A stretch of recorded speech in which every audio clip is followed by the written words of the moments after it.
Millions of Americans already out of work as a result of the coronavirus pandemic, and the Federal Reserve says it could get worse. The agency says our unemployment rate could top what we saw during the Great Depression. Economists from the Fed's St. Louis office took a look at the numbers and projected that coronavirus-related job losses could total 47 million. When added to those already without work, that would mean a 32.1% unemployment rate.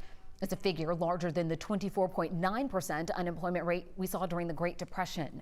Now, the new estimate includes jobs considered to be at a high risk of layoff as a result of the government's efforts to stop the spread of COVID-19.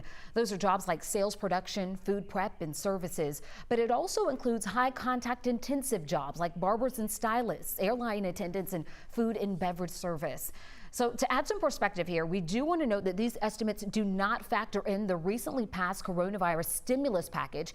The measure passed and signed by President Trump will extend unemployment benefits and help companies that don't let go of their staffs.